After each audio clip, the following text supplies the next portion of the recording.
Hungry Trilobyte podcast would like to start by acknowledging these fine conventions. SoonerCon is Central Oklahoma's longest-running pop culture convention. The next event is scheduled for June 24th through 26, 2002 in Norman, Oklahoma. However, they need your help to put on the next event. Please visit SoonerCon.com to find out how you can help make SoonerCon 30 a reality. The Hellmouth Convention. The Hellmouth Convention is a celebration of all pop culture, but specifically things like Buffy, Angel, Firefly, and Dr. Horrible. It is held in Los Angeles, California, and the next event is scheduled for June 3rd through 5th, 2022. Proceeds benefit the Los Angeles LGBT Center as well as the Ron Glass Memorial Scholarship Fund. For more information, go to thehellmouth.org. On tap today, we have Michael Lloyd. How you doing, good sir? I'm doing well, sir. And yourself? I am doing fantastic. I am eager to reach out because you are an up-and-coming actor and filmmaker, and the fact that you've been so ambitious in such a short period of time is really encouraging to me. So what did you do to get started? Well, I'm very glad to hear that I can inspire someone. I definitely hope to inspire more. Uh, I have kind of come a long way. I was born and raised in Tucson, Arizona, and I had this dream for the longest time. I want to serve in the military. I wanted to be a fighter pilot really, really bad. And when it came time to enlist, I ended up joining the Marine Corps instead. And then after my service, I was medically discharged and I went back home for like a year and I took a desk job doing customer service sales for like cable, internet, and phone. And I was good at it too. I was like one of the top salesmen. It's like one of my second passions for some reason. And so I got tired of the same mundane thing, doing the same thing over and over again. It just felt like I was meant for more than that. And so my mom had been living in New Orleans for a few years at that time, said that it's basically Hollywood South is what they call it down here. That's how much filming is done, where it's like it's its own Hollywood designation, like a branch, if you will. And so I was like, that sounds cool. And she knew someone that could give me a job doing security on film and TV sets, and they hire veterans in law enforcement. So I was like, oh, sounds like I'm a banging fit. So I was like, screw it. And I packed everything in my Honda Civic, drove across country to New Orleans, and I got my security job within a month. And then I did some research and I found out there was, in fact, tons of filming, all kinds of TV shows. And I found this site. I booked my first gig on a show called Zoo. I don't know if you've ever heard of it, but it was a Netflix adaptation of a novel where animals take over in this like post-apocalyptic scenario. And I was a prisoner in this particular scene, and I was kind of in disbelief because I had been scammed by, these sites before where they promise you like roles or like, hey, be on TV, and it ends up, being a scam. And this ended up being legit. I got the email telling me where to go, like who to check in with and everything. I was like, wow, okay. I got there and I was just amazed. It was absolutely inspiring to me. And from that day on, having it become so achievable to get on set, I could only imagine how much more I could do. And I had already done acting for 4 years in high school and theater, and I really enjoyed it. So I was like, hey, this is a new purpose for me. And ever since then, I couldn't imagine doing anything else with my life. So you're able to go straight from student theater. You did your stint in the real world, military, customer service, security, and now you're looking to actually become a filmmaker right off the bat. You have a project in the works? I'm currently writing a screenplay. Okay. It's a horror, it's a horror type, because I kind of like horror. I think that's one of my favorite genres. And I actually recently graduated from the Los Angeles Film School with a bachelor's degree of science for digital filmmaking. That just happened this past September. And that was a really eye-opening experience because they don't just teach you one aspect of film. They teach you every single aspect every month. So you're learning editing one month, you're learning directing another, producing another, and so on and so forth. So you learn all the roles in filmmaking, and it just gives you a whole new appreciation for the process. And with that education, I was hoping to use that to gain knowledge and the know-how so that I can make my way through the industry as a professional, and not just, coming in off the street, um, hoping to get lucky. I'm trying to basically manifest my destiny at this point. So you're actually taking a very, I would almost say, business-like project approach to it. You are setting yourself up for success. Yes, very much so. I mean, that kind of probably stems from my family. My mother was an entrepreneur, an inventor, and a problem solver. So, growing up in that kind of environment, it only feels natural to do so with such tenacity and perseverance, so that you can achieve those things. I mean, my mom made her first millions in her early 20s with a hair invention, and I also actually am a long distant relative of Victor Moore. I don't know if you've ever heard of him, but he was an actor during the silent film and era, and he has done work and transitioned into talkies, which was really, really difficult to do. Not many people know this, but it was almost unbearable to listen to some of the actors talk when they transitioned from silent film to film with sound. And so they couldn't make it, they couldn't evolve and adapt, but he could. And he was able to go on and do work on films like The 7 Year Itch, Swing Time. And he was primarily a comedic type actor, and even worked with like Marilyn Monroe directly. He also currently has a star on the Hollywood Walk of Fame. So it almost feels like I'm kind of fulfilling a legacy, if you will. Multiple legacies from what I can see. Yeah. And with the way we have, so many avenues to creativity and so many different types of fame out there now compared to the way things were only maybe a decade or so ago, there's this idea out there that you just have to do your thing and the money will flow. And that's not the case. Right. There's still a lot of very smart decisions you have to make. Right. And you also have to make sure you have, I don't want to say the right intentions or good intentions, but check your motives. Because if you're in to get in this industry to get rich, famous, become a celebrity or something like that, that's all fine and dandy. But understand that the road is going to be much more difficult for you, because you're having to deal with a whole new level of competition and vanity, as well as, consumer related content, and what you can pump out for people as an influencer, ambassador, or something like that. That's how most people are actually making their fame right now, is, through things like TikTok and Instagram and YouTube, where they're showcasing their talents on social media. And just by happen chance, by sheer luck, Usher picks, Justin Bieber out of the YouTube crowd, or, another influencer or celebrity ends up in a movie deal like that they didn't really have to work much for. Not to discredit their efforts or their work or anything like that, but they're not, what I'm saying? Like they're doing it for the money, essentially. Yeah, I know exactly what you're saying. And doing it for the money is not shameful in and of itself. Absolutely not. But when you look at the success prospects of it, you have to wonder if that's the best place to put your efforts. Right. And I'm a firm believer that I'm sure that also these people have made it, the way that they have, through luck as well. Where, I mean, I've been lucky. I would be a hypocrite to say that I haven't been lucky as well myself. But it seems like I feel like I have this drive.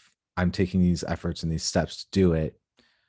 Meanwhile, these people are just posting content on social media and happen chance to get picked out of a crowd. And if you have that mindset, yes, it has worked, but understand that the probabilities of that are, you got to be realistic about it. So I take every chance or every opportunity that I can to move myself forward and increase my efforts and my footprint and imprint into the industry, so that I can achieve those goals of making my own film and maybe even starring in a series or something like that. So you're talking about doing things for the money, but that's really not your focus. You are partially doing it because you love the craft, and you talked about horror. I full disclosure, I'm not really a horror guy, Mhm. but I like horror fans. Horror Mhm. fans are fun as hell. So what brings you into it? That's really what I'd like to know. What brings me into horror? What like what Yes. what draws me into that? Yeah, your favorite horror movie, what sucked you in, the why you Well, love the genre so much. I enjoy horror because it incites, I guess it's an adrenaline kind of thing. I like that feeling of panicky, I guess, a little bit. It's a little bit addicting, and I don't know if anybody else gets that feeling, but I also really appreciate the effects that go into it, and just how detailed and immersive some of the effects are. And also, not to mention the history of how those effects have improved and how human ingenuity and engineering has allowed us to create more and more realistic effects with less computer graphics. And it's just, it immerses you in the story, and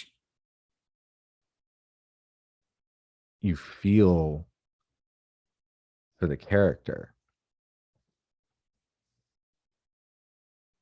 I didn't think of it in that context, actually looking at the history of the visuals and the development of the effects, not necessarily special effects, but of the way that we produce films. Because I'm one of the people that really thinks that there are some real benefits to the way we did things 30, 40, 50, 60 years ago with all practical effects. And even though things weren't perfect, they weren't completely photorealistic, there was a believability to it that I think doesn't always translate into today's ideas. Right, right. And when you look at like the Friday the 13th series, and you look at the effects of that, I mean, that was ahead of its time. And it's just, it was so gruesome and realistic. And when you also think about the effects of other films like in action in Indiana Jones, when Indy threw that punch and everybody heard that sound, it was the first time that was the most realistic sounding punch that they ever heard. And just the it there really is just something amazing about that process and the evolution of the creativity, and just how mind-blowing it is that people find new ways to tell stories. When you look at, you were talking earlier about the silent era and the very first generation of those films, it was really, the idea was we're just going to record a play. The same thing you would see in any stage production, we're just going to put a camera in front of it. And it was interesting. And I mean, granted, they didn't have anything else to go on. That was all they knew, and they adapted from there. But to look at it now, after seeing what we have is, you know, two hairs away from virtual reality, to go back and say we're gonna hold on to the artificialness of it and actually put more value in it that way. Right. And just the art of storytelling in its entirety, having been born from just showing emotion and with actions and communicating with your body language, going from that to being able to vocalize and verbalize what's happening, immersing us into the story, and then having people find new ways to create these effects where you feel like you're in a dream world or you feel like you're on a new planet. And then it's so, I know it feels weird right now. Like, I feel kind of crazy right now, the way that I feel like I'm just crazy about storytelling, I guess. Well, and that's the best way to look at it, because you're telling a story. A movie, let's stick with movies for the moment. Movie is telling a story through a visual medium, through sound and images, motion, and it's different. That people would, say this book would make a great movie. Well, it might, but the book is one method of storytelling. It is a narrative told from the author to the reader's mind, and there's nothing in between. Right. But when you take that and put into a movie, you need the visuals, you need the music, you need the actors. Suddenly, there's so many other ways to interpret that. Right. It's neither good nor bad. That's just, you're fundamentally getting a different experience. Right. And, you know, with book storytelling, what's so amazing about that is that each person, each reader gets to have their own customized movie played in their head when they read that book. Whereas with film, you're reading the director's interpretation of the story because they do make those changes on set sometimes where they change a line here, change an action there just to, you know, create a different effect. Or even sometimes the actor will interject or what's the word, improvise, you know, like I'm trying to think of what the name of the movie is. Damn it, I can't remember the name of the movie because there's so many examples of it, like the in Warriors, where he's clinking the bottles with his fingers and he goes, Warriors, come out and play. That was improvised. That was not scripted. And it added something to the story. If he hadn't done that, I don't think that it would have had as much depth to what was happening. That's where the actor really starts to add their own layer to the story, because if they can get into the character and become able to interpret the character beyond what the writer or the director have done, if they add their own touch to it, they can say this is what the character would have done, and they can know that. And that's something that, you know, those improvisations become very valuable because nobody else would have come up with that but that actor. Right. And I think that's one of the beautiful things about filmmaking too, is the culmination of ideas brought together into one final project.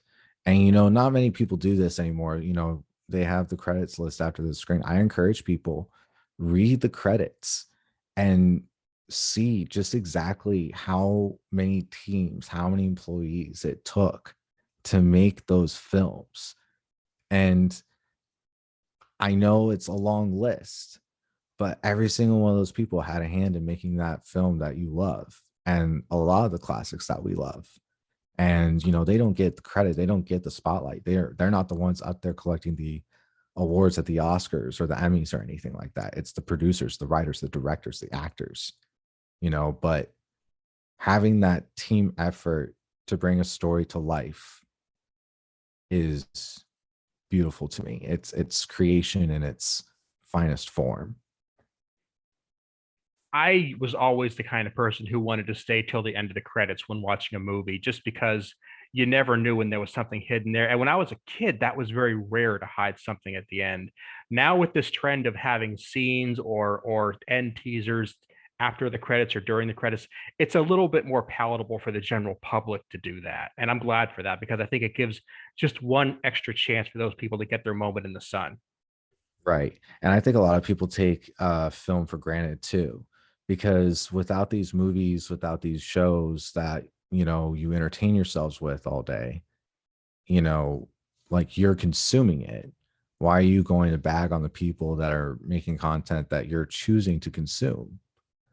And they're just doing the best that they can to tell a story or put on a good show. And I think people should have a little bit more appreciation and not take for granted, you know, because I used to have that same mindset. I used to think, why are these people getting paid so much, you know, to make play dress up and you know, jump around in tights in front of a green screen? You know, I used to have that same mindset. I mean, it's one of the reasons why I ended up pursuing the military instead of an acting career, because I didn't think it would be realistic. And I went with the safe, sustainable job. But after I got out of the military and I started doing the background acting, I got on shows like NCIS New Orleans, Into the Badlands, Scream Queens.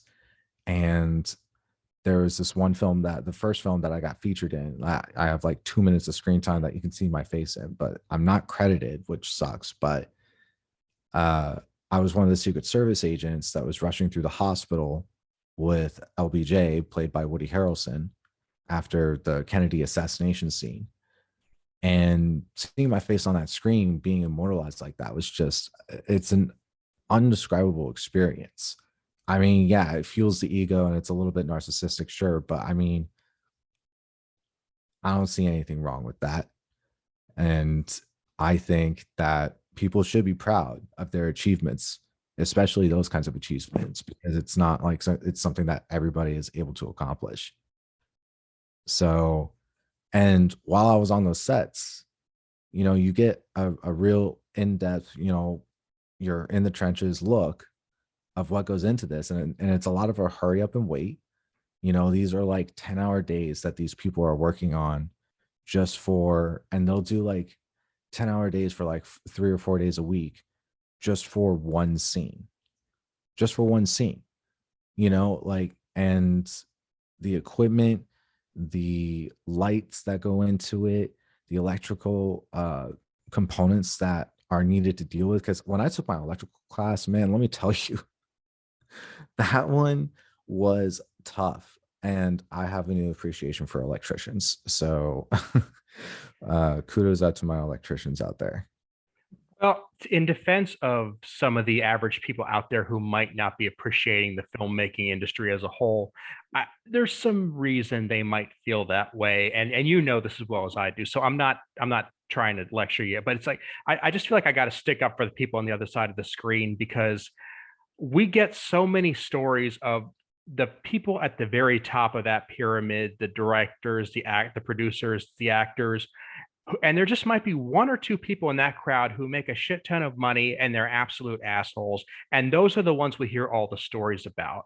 But we don't hear about the electricians, the safety techs, the makeup artists, the people who don't actually make that much money, to be very honest with you, who work probably more hours, probably more unfair hours, doing work that's just as bad as anybody laying pipe or digging ditches out there for no glamour whatsoever in any other industry.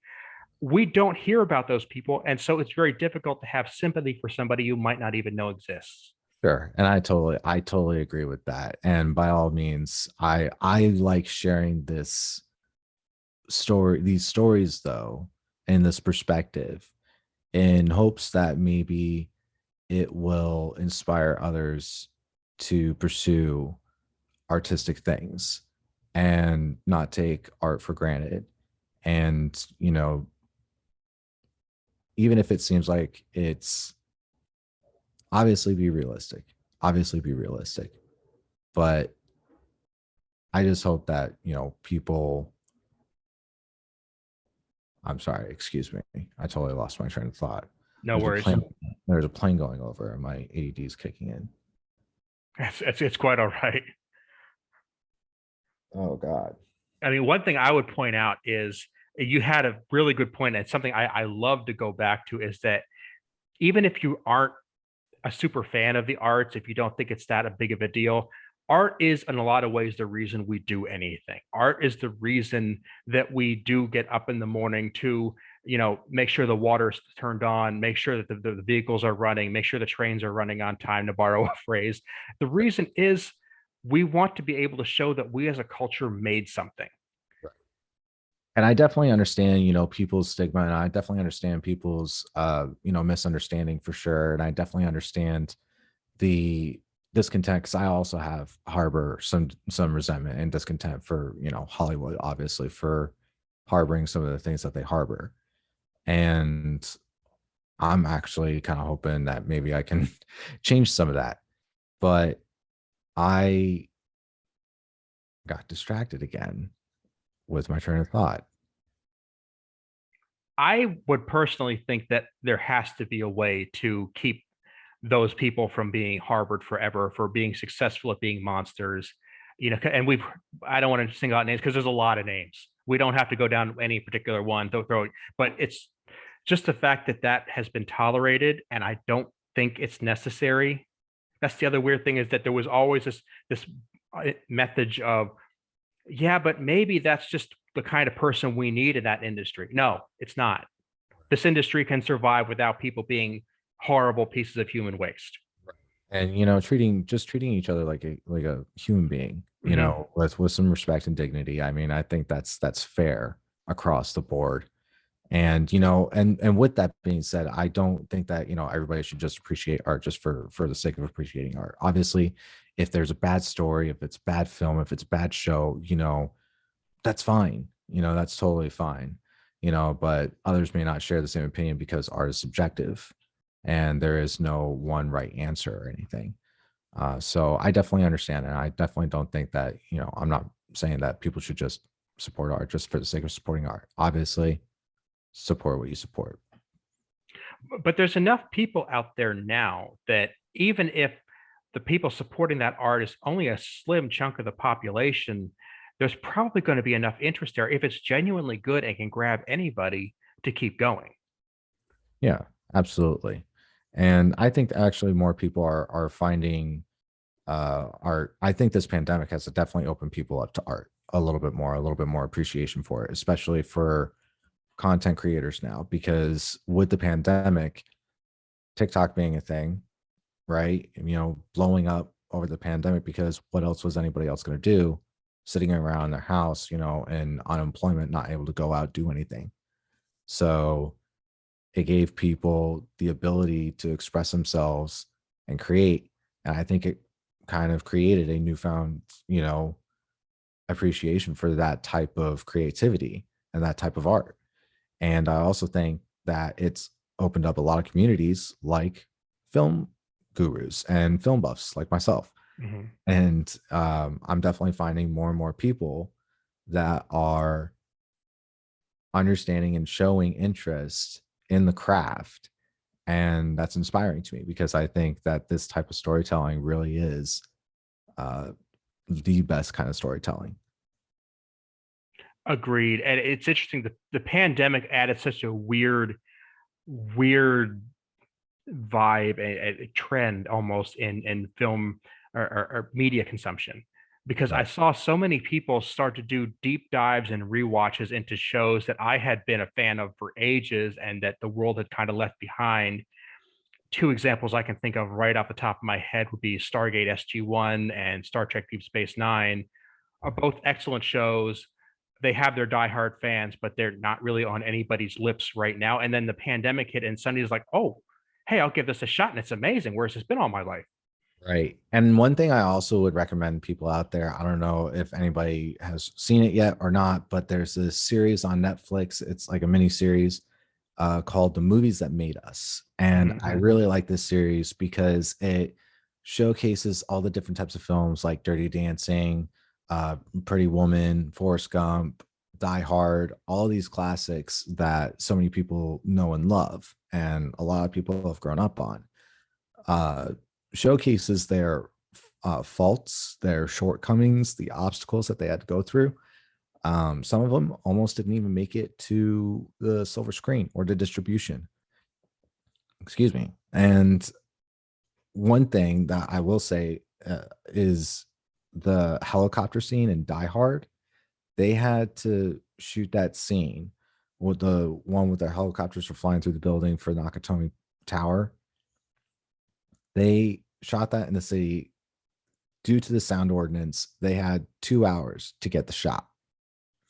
2 hours to get the shot. They had a 2 hour window, and they managed to be able to get it in one take. And like that kind of coordination and restriction alone, having to maneuver that to create this amazing masterpiece of a scene, I think deserves a round of applause. And it's amazing. You look at something like that, and all the stories on the movies that made us, and the ones that almost didn't get made, but they had their lucky break. They got the permission, they got the money, and that they become a classic, a modern classic. Like Die Hard isn't that old of a movie. I mean, Right. it's been around a couple decades, but it's still it doesn't go back to the foundation of Hollywood itself. Sure. Absolutely. And yet it's now a classic in any sense of the word. Every year I hear the argument as to whether it's a Christmas movie. I mean, it's part of the culture. And then you look at something else and you're like, how did this get made? If you were about to say no to Die Hard, how did you make, and I don't want to pick on anybody, but I could. How did this get made? What makes you think that? I have a feeling I think I know which one you're talking about too. And you know what? I same question. I honestly cannot think of it. In film school they teach you the cycle of film development from the moment the idea is born to the point that it gets distributed in theaters. And nowhere in there does it explain what you do when someone presents you with such an odd idea that just shouldn't work, but it does, is a phenomenon. Well, that's a damn good answer. I'm not going to lie. Yeah, I mean, I guess that education helped me. I stumped you. And there's so many cases where something should work and just absolutely doesn't. And those tend to Right. be the ones that get all the spotlight for reasons I don't get. Right. And you know, it's always one that's like showcasing some new big name actor, you know, usually a new heartthrob of some sort. And yeah, they sometimes they're cringe, but that's because they ended up focusing on the wrong element. And I think if you look at those films and you see what they're trying to tell you, and you just happen to notice a crap load of sponsored ads in there, you know, just subtle, not so subtle sponsorships slipped into that film, you can see, oh, they just wanted to make this movie specifically for this person. And it wasn't about the story. It was all about just creating a random screenplay for this person to play, picking from like the bottom of the barrel.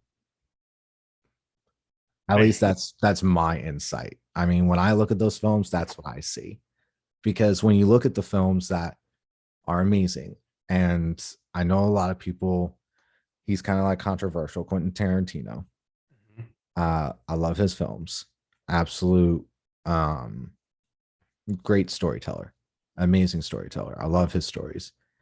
The way he formats his screenplays is inspired. And when you look at his movies, it really is all about the story. He's not just focusing on one character or a side plot or anything like that. He encompasses everything, all the aspects. And it's notable because you'll see a movie like his that have multiple big name actors, multiple top tier actors who all should have top billing. And yet you can't walk away from it and not think that every single actor on that screen, even the ones you've never heard of, were very significant and affected the movie in a dramatic way. Right.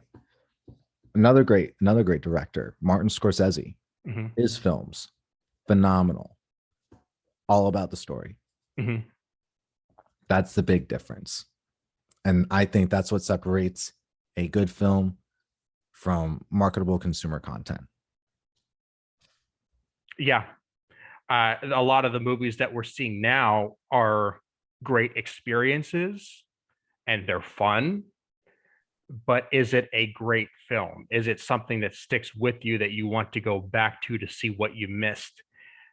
I think that's, I don't want to say it's getting rarer, but you have to put in the effort to find those movies these days. I kind of agree. I kind of agree. There is a little bit of a digging that you have to do. You have to sort through some stuff. I've kind of liked some of the horror films that's come out lately. The last one that I saw was, it was a horror comedy. Freaky with Vince Vaughn. And that was a pretty decent film. And it wasn't like, it was about the story. It wasn't like a, you know, marketable piece of junk. But when you have things, and I am probably going to get a lot of hate for saying this, the Star Wars sequels. Okay. I see where you're going with this. Disney's cash grab, milking that cow until it's dry. Because whilst stories like The Mandalorian are, in my opinion, fantastic because it's its own unique storyline, And I know what they were trying to do with the sequels and kind of like pass the torch to these new characters. But there was a lot of missed opportunity. And there was just a lot of nostalgia picking, in my opinion. And they kind of just slightly refaced some of the original trilogy, just a little bit. I can't disagree with any of that. I look at the sequel trilogy, and I just look at what they had to overcome coming off of the prequel trilogy, which did a whole different brand of damage to the story. Right. And uh, it's like I almost started off The Force Awakens, which I loved, by the way. I mean, I was a huge fan of that movie. Yeah, I thought it was pretty good. Yeah, but I'm going into this thinking there's only one way to go, and that's up. Right. And I can't really fault any part of at least episode 7, just knowing that they had to get that right. And if it meant playing it safe, their hands were kind of tied in that one respect. Right. And let's not forget some of the politics that end up getting played in Hollywood as well, because JJ Abrams was supposed to do all three. He was also supposed to do 8 and 9. It was his baby. I don't remember exactly what happened. There was some kind of dispute. And then they brought in, who was it? James Gunn. And completely went in another direction. Like, I was like, we were on track on something. He sort of picked it up from where it was. And then, I'm sorry, but the drifting through space, and spoiler alert, but if you guys haven't seen, any of the freaking sequels by now, I'm sorry. It's too late for you. It's too late for you. But the floating through space while the First Order cruisers are just trailing behind them, not increasing speed at all. They're just pacing. Like they're just playing, like waiting them out until they burn out fuel. I feel like that there's something different that could have been done, because when you look at how the Empire and has fought throughout the entire saga, they don't just wait things out. They chase you down, hunt you down. They send out interceptors, all this kind of stuff. I understand that this is a new order, new leader, all this kind of thing. But when you look at it in hindsight, knowing that Palpatine is still at the head of everything, why would it doesn't make sense. And that's kind of the crux of it to me. When people ask me what I think of the sequels, I will say the best thing I can say about it is that it's 3 absolutely excellent movies. The worst thing I can say about it is that those 3 movies at no point actually gel into a trilogy. It is 3 movies. It is not a trilogy. Right. And if that's okay with you, that's fine. But that's really where I ended up leaving it. Yeah. And I don't shame people for liking it. I don't. I know there's a lot of like Star Wars fans out there that get real hard up about this stuff. And it's like, I mean, believe me, I'm wearing my Mando necklace right now. I mean, like, I'm not hating on any of y'all for liking it, but I'm sorry. That was just, I think that needed to be said. I think I needed to get that off my chest. Fair enough. So I guess the one last thing I should ask you is, you're coming from a horror background and we're talking about Star Wars. And to me, these are 2 very different mindsets when it comes to fans. And to me, having loved Star Wars and Star Trek and comic book movies since I was a little kid and couldn't even read yet, I'm thinking a lot of my friends are getting tired of reboots and sequels. And that's all horror movies have ever been, is reboots and sequels. So how does that change going from one fandom to another? So I think that there needs to be more creator. That's why I'm encouraging creators to get out there, because there needs to be more creators in the industry that are willing to take that step to make unique content, to make unique films, to make unique art, and like we could be the generation that changes that. We could be the generation that, finally shifts film into the right direction, cinema into the right direction, and we can get back to the roots of storytelling and not just, going into a cash grab. Let's do that. Absolutely, let's do that. So I'm going to put all your information on my website, aaronbossig.com, in the show notes. Where can people follow your misadventures on the internet? So I have a couple different platforms. I am on Facebook, TikTok, and Instagram, as well as Twitter. I'm still working on that though. You can find my Facebook page.